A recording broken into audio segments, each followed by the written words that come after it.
Pensando em Teologia vai trazer a temática nesse momento escatologia. Mas quando falamos de escatologia, o que realmente importa? O que realmente interessa nesse tema tão complexo e tão interessante?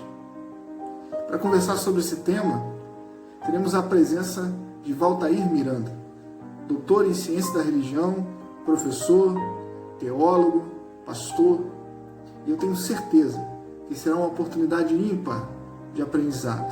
Aproveitemos. Conseguir um espaço na sua agenda para conversar com a gente nesse momento. Que bacana, eu gostei muito do convite, é uma oportunidade boa para a gente compartilhar para um público mais amplo, aquelas coisas que a gente trabalha em sala de aula e na igreja, né? Internet, então, é sempre uma expansão do público. A gente fala para 50 pessoas, 100 pessoas, 200 na igreja, e na internet a gente fala para a gente de tudo quanto é canto, né? Então, é uma oportunidade boa para divulgarmos aquilo que nós pensamos. Legal.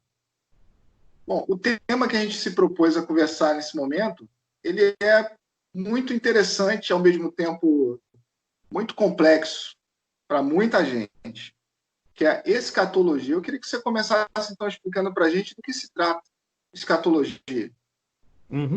Vejam só, o tema escatologia, apesar dele parecer coisa de estudioso, seminarista, professor, pastor, ele é de grande relevância para tudo quanto é crente. Por quê? Porque é uma parte da reflexão fundamental da nossa fé.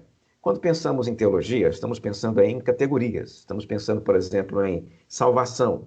É uma categoria teológica. A gente gasta, às vezes, um semestre para discutir em sala de aula a doutrina da salvação. A gente estuda a doutrina do pecado, a gente estuda a doutrina da criação, a gente estuda a doutrina do Pai, do Filho e do Espírito Santo, a pessoa de Deus.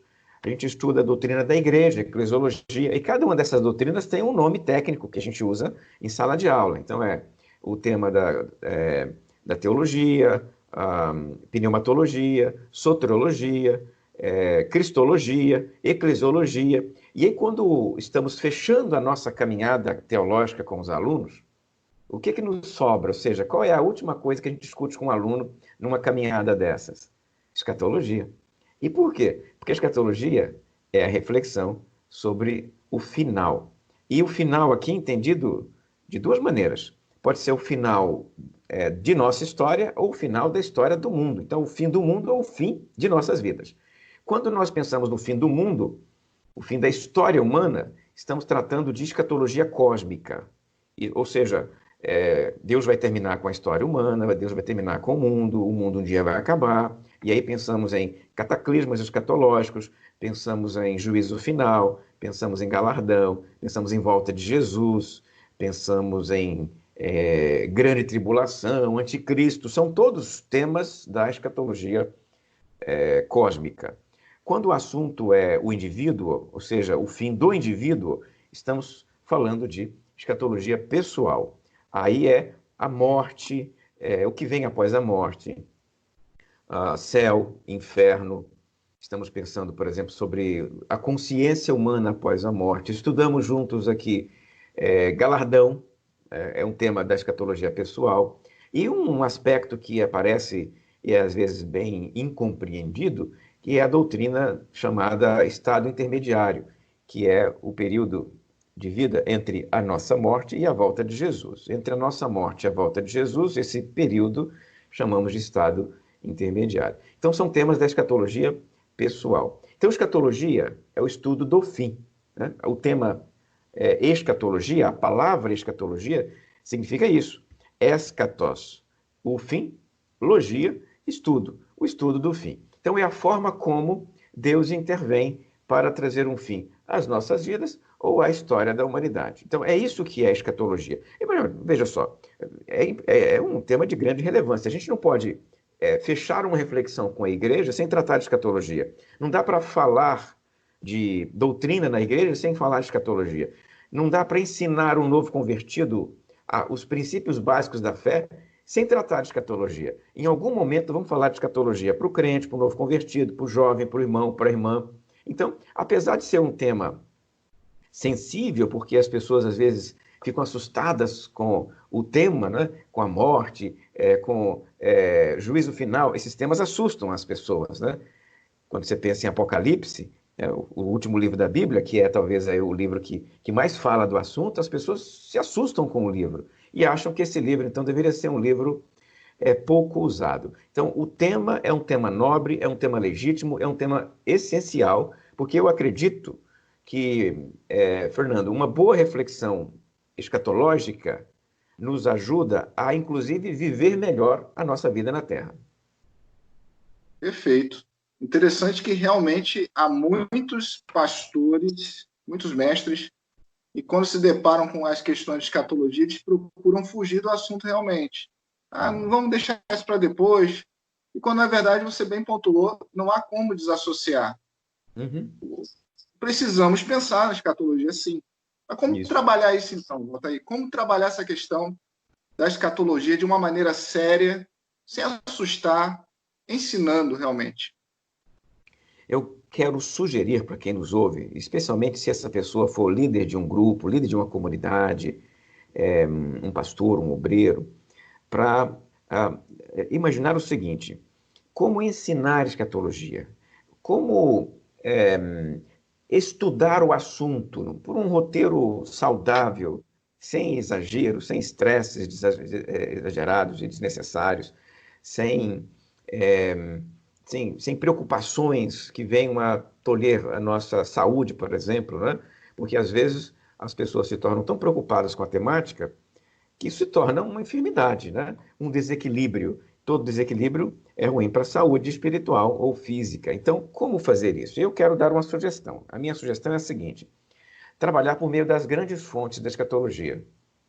Então, você não vai estudar escatologia para saber, de forma assim, uma curiosidade mórbida, os detalhes, as linhas, os dias exatos e certos de cada evento. Não, você vai estudar os grandes movimentos, as grandes informações, os grandes eventos da escatologia. Então, você procura as principais fontes. Nós temos na Bíblia fontes como estas. Nós temos, por exemplo, na Bíblia, fontes no Antigo Testamento e fontes no Novo Testamento. Eu estou dizendo para você, então, Fernando, que quando o assunto é escatologia, a gente deve trabalhar essencialmente, fundamentalmente, com o texto bíblico. Porque se a gente for recorrer aí a coisas fora do texto bíblico, a informações extra-bíblicas, isso vai gerar uma confusão danada, né? Tem gente que faz escatologia como se estivesse fazendo horóscopo. Esquece esse troço, não é assim que funciona. Nós temos uma fonte e esta fonte é uma fonte segura para a gente. Então, vamos lá para o texto bíblico. Teologia bíblica fala sobre o assunto? Fala. Isso é importante para a Bíblia? É. Onde na Bíblia nós conseguimos encontrar as principais informações? Eu aponto no texto bíblico 4 pilares da escatologia. Ou seja, estes pilares fornecem os elementos essenciais da nossa reflexão escatológica. Deve ter outras coisas, certamente. Tem outras informações, certamente, em outros lugares da Bíblia, mas esses textos aqui, se você vai para eles, você consegue pegar o essencial, o principal. Né? Então, vá lá para lá, porque você não vai perder viagem.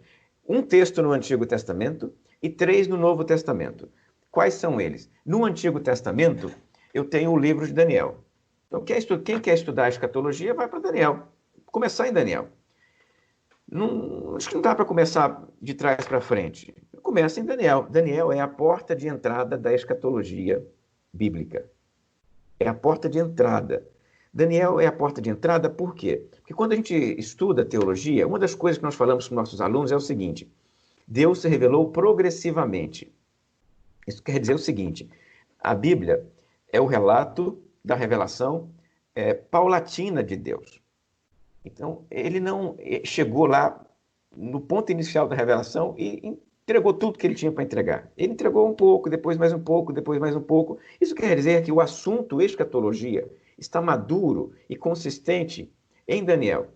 Quando a gente olha para autores anteriores a Daniel, a escatologia ainda é alusiva, evocativa, e você não consegue muito entender o que os caras estão dizendo. Por quê? Porque o elemento revelatório não está consistente o suficiente e vai estar a partir de Daniel. Daniel, então, é a porta de entrada. Começa com Daniel e estamos muito bem começados. E Daniel tem dois assuntos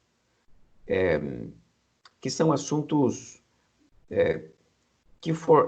os autores posteriores usaram. Né? Eu costumo dizer o seguinte, eu gosto de dizer, quando a gente olha para Daniel, quais são as grandes contribuições de Daniel para a escatologia? Duas. As grandes contribuições de Daniel para a escatologia são duas. A primeira é a figura do anticristo. O anticristo está lá em Daniel. Está lá. E não com esse nome. Esse nome não, Fernando. Esse nome ele não usa. Ele usa bestas do caos, ele usa monstros, ele usa esses animais assustadores que aparecem lá, bodes com chifres. Mas essas figuras são, na verdade, adversários do povo de Deus, ou adversário no singular, porque os monstros de Daniel, na verdade, são formas diferentes de falar da mesma coisa. Então, os diversos monstros de Daniel estão tratando, na verdade, de uma figura. Que figura é essa? Um grande opositor no final dos tempos. E esse opositor no final dos tempos persegue o povo de Deus, odeia o povo de Deus, se opõe ao projeto de Deus e será derrotado no fim da história. Né? E promove, no caso aí, a grande perseguição ao povo de Deus. E esse personagem em Daniel, que não tem ainda um nome próprio, né, será chamado pelos estudiosos de adversário escatológico. Então, o adversário escatológico, em Daniel, é a grande contribuição de Daniel. Uma delas, né? Tem uma segunda. E ele vai aparecer depois em tudo quanto é texto que vai falar do fim dos tempos. A partir de Daniel, veja que interessante, por isso que Daniel é fundamental.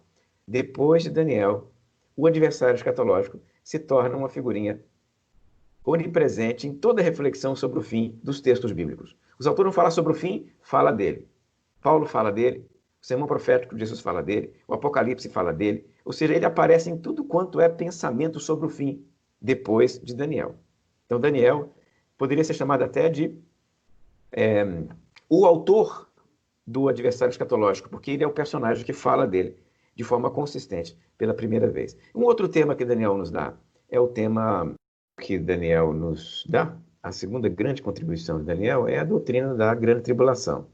Também aparece de forma consistente e repetida nos autores posteriores. Então, esses dois temas, o anticristo e a grande tribulação, são contribuições singulares de Daniel. Dá para dizer que Daniel é o pai da criança, ou seja, anticristo. Quem começou a falar desse cara?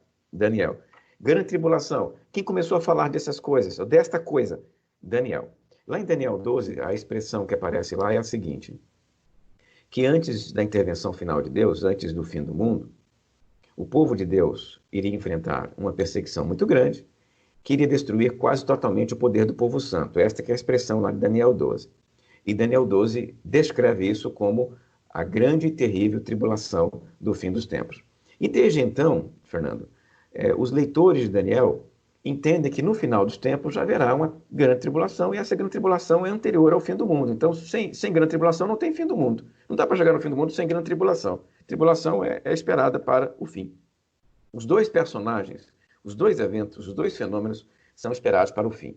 Grande tribulação e o adversário escatológico, que é chamamos de anticristo na atualidade. Né? Saindo de Daniel, eu vou para o Novo Testamento. Então, Daniel é a grande fonte do Antigo Testamento, e no Novo Testamento, a grande fonte é Mateus, Marcos e Lucas, com o sermão profético. Dizer que é a grande fonte, eu acho que talvez seja demais. Dá para dizer que é uma das grandes fontes, porque são três grandes fontes de escatologia no Novo Testamento. O sermão profético de Jesus, que está em Mateus, Marcos e Lucas.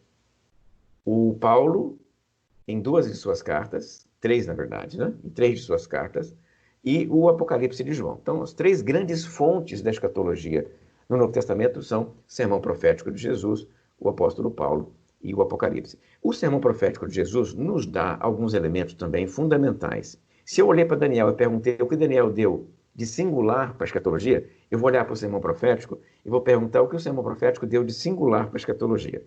O sermão profético deu duas coisas. A primeira, o conceito de volta de Jesus. Isso está aqui no sermão profético. Jesus volta.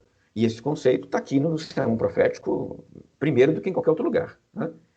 O outro conceito que ele dá para a gente é o conceito de sinais.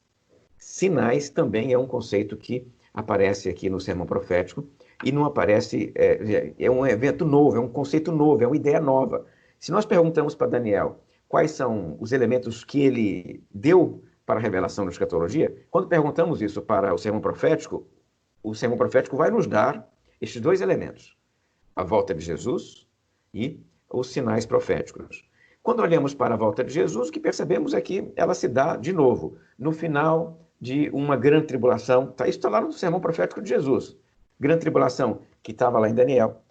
Tem anticristo antes também da volta de Jesus, como está lá em Daniel. E o sermão profético tem a falar, além desses dois elementos, é o aspecto dos sinais proféticos. Sinais proféticos que se repetem na história continuamente até o fim dos tempos, quando surge o anticristo, a grande tribulação e a volta de Jesus. Então, há aqui um esquema que o sermão profético entrega para os leitores, e esse esquema será o esquema definitivo, derradeiro, ou seja, o esquema principal, né, para a gente trabalhar, para nós estudarmos juntos o assunto de escatologia. Saindo do sermão profético, eu vou para Paulo. E Paulo trata do assunto em 1 Tessalonicenses, 2 Tessalonicenses e 1 Coríntios 15. São os três textos paulinos principais. E, no caso, perguntamos a mesma coisa para Paulo. O que Paulo tem a nos oferecer de singular para a escatologia? E Paulo tem algumas coisas. A primeira coisa que Paulo tem a nos oferecer de singular aqui é o aspecto da ressurreição dos mortos. Veja, o Daniel já tinha falado de ressurreição, mas Daniel falou disso em meio versículo. O Paulo não. O Paulo gasta muito tempo falando do assunto. O assunto é muito importante para Paulo. O assunto é tão importante para Paulo que 1 Coríntios 15 é um longo discurso paulino a respeito do corpo da ressurreição. Então, se a gente pudesse dar um rótulo para o Paulo, daríamos o teólogo da ressurreição dos mortos. Você se lembra, Fernando, que quando Paulo estava pregando no Areópago, lá em Atenas, ele estava falando numa cidade nova, tinha acabado de chegar, eram gregos, e estava discursando para eles, e eles estavam ouvindo Paulo. Até o momento em que eles param de ouvir e dizem que não vão ouvir mais. Você se lembra o que provocou isso? O assunto ressurreição. Quando Paulo falou da ressurreição, eles falaram assim, para, eu não quero mais te ouvir, esse negócio não nos interessa. Até aqui nós te acompanhamos e dava para entender, mas daqui para frente não queremos ouvir, porque esse negócio não nos interessa. Ressurreição é um tema caro para Paulo e um tema incômodo para os gregos. Então a gente percebe logo que o Paulo tratava deste assunto de sola, meu irmão. Não gostava de falar disso depois, falava disso de sola. A igreja de Tessalônica foi plantada por Paulo na sua segunda viagem missionária, e Paulo evangelizou a igreja falando de ressurreição dos mortos. Então o tema era muito caro para o Paulo. O Paulo é o teólogo da ressurreição dos mortos. O grande assunto, o grande elemento, a grande temática escatológica do apóstolo Paulo. Tem outras. Paulo fala da volta de Jesus, Paulo também fala de anticristo na sua segunda Tessalonicenses, Paulo também tem aspectos de sinais proféticos, mas o grande assunto escatológico do apóstolo Paulo é o tema da ressurreição. Quando ele vai falar para o Sinédrio, se defendendo, saduceus e fariseus, um de cada lado, o Paulo vai, toma a palavra e diz, meus irmãos, eu estou aqui por causa da doutrina da ressurreição. Aí o negócio ficou confuso, o pessoal começou a bater boca lá dentro. Então o tema da ressurreição é o tema escatológico do apóstolo Paulo. Saio do Paulo e vou para Apocalipse. E o Apocalipse trata de anticristo, trata de grande tribulação, trata de ressurreição dos mortos, então está tudo lá. Trata de volta de Jesus. Ou seja, os elementos do Apocalipse não são necessariamente novos, no sentido de que ninguém falou disso antes. Com exceção de um. Ou seja, tem um assunto em Apocalipse que ninguém tratou no Novo Testamento, que é o assunto milênio. Ninguém tratou disso. Tanto é que é o principal tópico a ser trabalhado no Apocalipse no segundo século, no terceiro século, milênio. Quando os leitores do Apocalipse, no segundo e terceiro século em Apocalipse, eles queriam falar de milênio. Porque as outras coisas que o João falou, a volta de Jesus está em outro lugar também, a grande tribulação também tem em outro lugar, anticristo também tem em outro lugar, mas milênio só tem em João. Tá? João é o único autor a tratar desse assunto aqui no Apocalipse. Tá? Então, é um tema singular. Veja, com a grande contribuição de Daniel para a escatologia, a tribulação e o anticristo. A grande contribuição no sermão profético de Jesus, a volta de Jesus e os sinais proféticos. A grande contribuição de Paulo, a ressurreição. A grande contribuição do Apocalipse, o milênio. Então são os grandes temas da escatologia. Os grandes temas. Essas são as principais fontes e estes são os grandes temas. Qualquer coisa que eu falar sobre escatologia, a partir disso, gira em torno de uma dessas coisas. Eu posso gastar aqui o restante do semestre falando com você de escatologia, mas na verdade vai estar discutindo um desses aspectos que eu acabei de dizer para você. Então, como fazer escatologia? Trabalhando estes autores e estes temas nestes autores. Perfeito. Mas dentro dessa mesma explicação que você acabou de, com muita propriedade, nos ensinar, há algumas interpretações nesse tempo, né? Nesse tempo que eu digo pós o tratado bíblico estar fornecido para a nossa consulta, que é realmente o anticristo, a ressurreição dos mortos, o milênio. Há maneiras de interpretar isso diferente, não é verdade?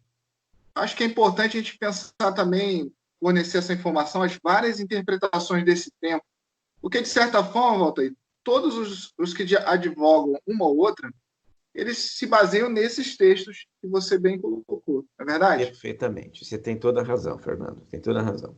Então, quando olhamos para a escatologia contemporânea, nós temos que nos lembrar que ela é resultado de 2000 anos de cristianismo, né? Então, olhamos para a escatologia contemporânea, a maneira como as pessoas pensam o fim do mundo hoje. Isso é resultado deste movimento longo, né? São 2000 anos. E aí, para compreender a escatologia do presente, é muito importante eu dar uma olhadinha para trás, né? E ver como os autores, os pensadores, os cristãos, as igrejas interpretaram estes textos, estes temas durante a história, tá? Então vou começar aqui com os pais da igreja, né? São aqueles autores do segundo século, terceiro século, e eles estão indo até mais ou menos aí o quarto século, mas segundo e terceiro principalmente. Quando estes autores liam o Apocalipse, especialmente segundo e terceiro, eles liam no contexto da perseguição. O Império Romano não gostava de cristãos, perseguia os cristãos, havia muito martírio, muita morte. Então, durante esses 200 anos, século II e século III, quando os cristãos liam, quando os pensadores liam, eles interpretavam o Apocalipse da forma que os estudiosos chamam quiliasmo, ou forma quiliasta. Esta é a forma. E o que significa isso? Significa, Fernando, que a ênfase deles estava no período de inversão escatológica ou de manifestação das bênçãos de Deus na Terra. Consequentemente, nós estamos pensando aqui no Apocalipse capítulo 20. É por isso que eles são chamados de quiliasmo, ou quiliastas, porque quilia, a palavra grega, que significa 1000. Então, os leitores do Novo Testamento e do Antigo Testamento, ou seja, os cristãos do segundo século, do terceiro século, quando liam uma Bíblia e pensavam sobre o fim do mundo, pensavam à luz do milênio. O milênio era a chave de leitura da escatologia bíblica. Os quiliastas olhavam para o restante da escatologia e faziam essa leitura com óculos por meio do olhar quiliasta ou do milênio. Então haverá uma intervenção de Deus. Essa intervenção de Deus implementará o reino na terra.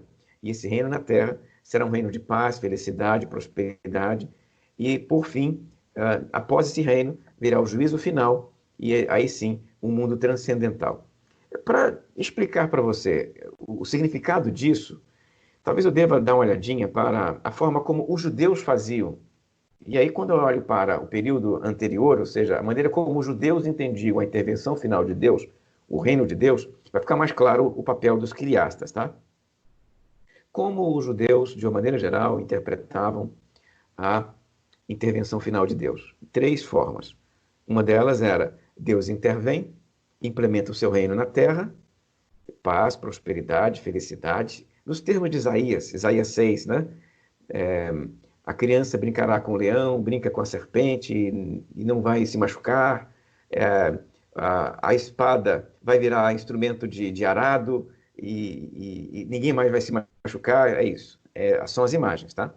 Então, este imaginário é o imaginário de uma das correntes, uma das formas de interpretar o reino de Deus. Vai ser na Terra. Na Terra para sempre. Não tem nada fora da Terra. Uma corrente judaica entendia que quando Deus intervisse e trouxesse o reino de Deus iria trazer paz na Terra para sempre. Havia outra corrente. E esta outra corrente entendia que quando Deus intervisse, Deus não ia salvar a terra e nem transformar a terra. Não teria nada na terra. Deus ia pegar a terra e descontinuar a terra. Então, a intervenção de Deus era para levar o povo dele para fora da terra. E aí, o reino de Deus é um reino transcendental. Então, você tem dois tipos de reino até aqui. Uma corrente judaica entendia que o reino de Deus seria material, e outra corrente entendia que o reino de Deus seria transcendental. Um dentro da história e o outro fora da história.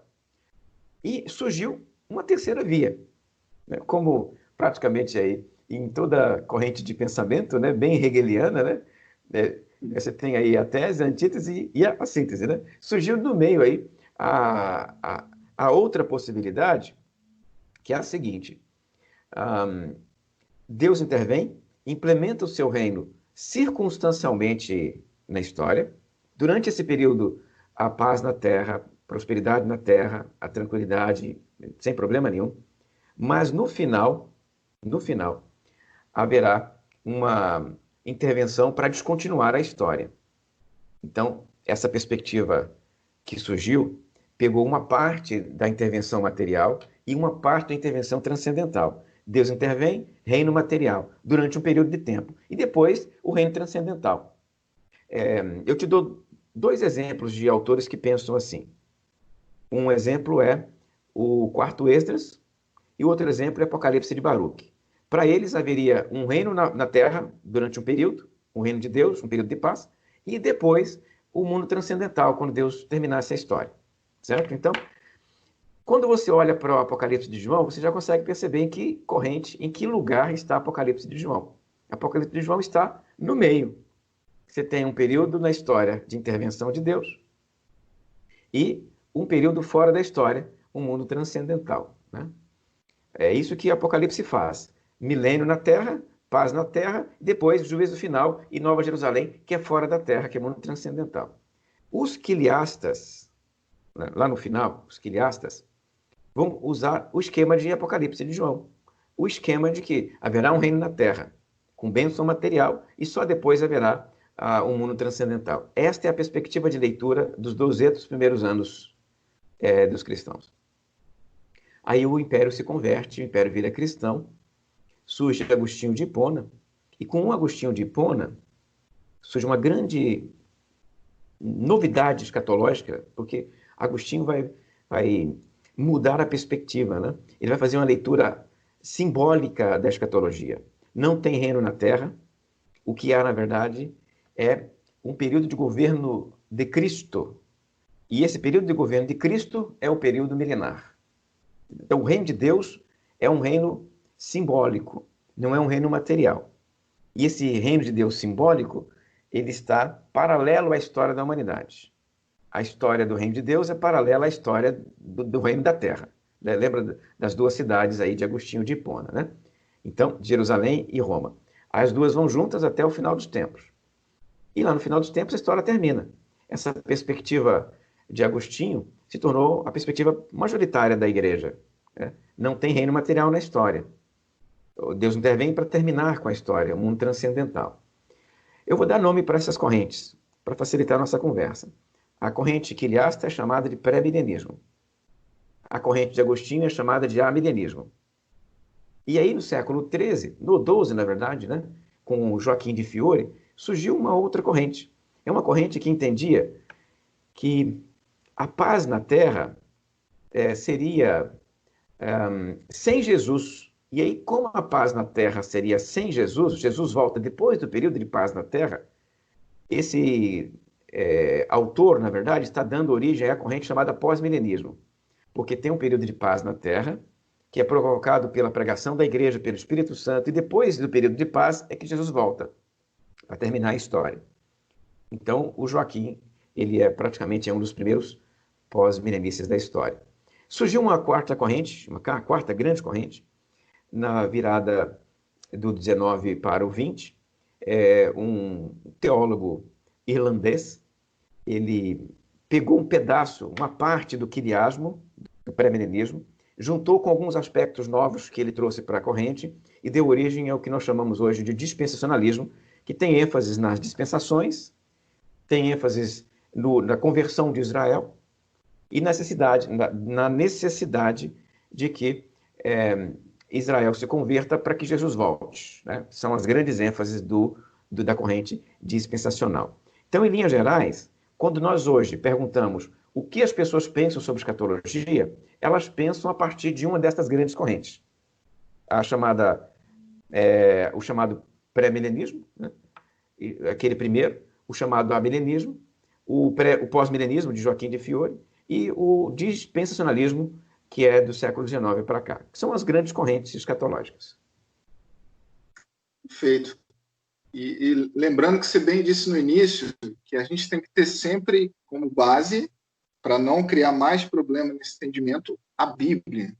Então, olhando a Bíblia, as pessoas conseguem ter essa base que você falou de uma dessas correntes.